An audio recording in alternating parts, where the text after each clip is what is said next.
Sur cette route sinueuse et un peu montagneuse, elles ont beaucoup marché malgré la difficulté du parcours. Marcher à son rythme, comme une purge pour se débarrasser du stress accumulé au travail.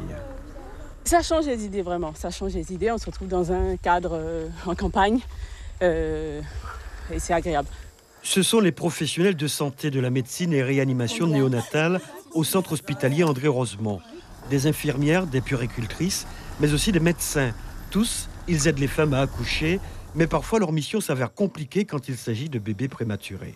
C'est un long chemin pour les enfants. Il y en a qui restent 2-3 mois hospitalisés.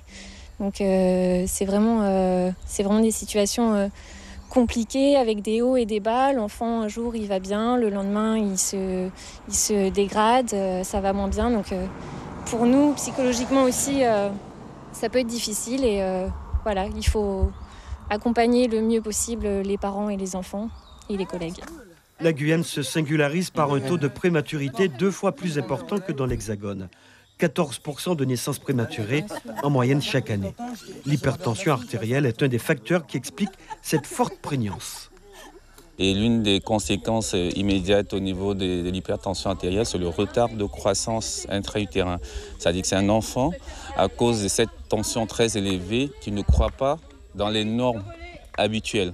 Et donc, il dit petit bébé, c'est un petit bébé qui est fragile. Et pendant le suivi, habituellement, il y a ce retard de croissance peut entraîner une sortie plus précoce de l'enfant. On a beaucoup aussi de prééclampsie et c'est essentiellement les grossesses non suivies. Les femmes arrivent des fois sans aucun examen avant la grossesse et donc on est obligé de soit césariser ou au cas par cas, mais donc le taux de prématurité est plus élevé. Il y a d'autres aussi conditions, mais c'est plus compliqué. Alors, elle marche, mais aussi elle court, en se passant le témoin symbole d'entraide et de cohésion. Il était important pour nous de montrer que avec une cohésion d'équipe, on arrive justement à surmonter les enjeux de cette prématurité et de concourir à des objectifs communs. 28 km de marche et de jogging pour souder les liens entre collègues, mais aussi pour donner une image positive du char et de leur engagement en tant que professionnels de santé. Suivez l'info sur Guyana Première, télé, radio et Internet.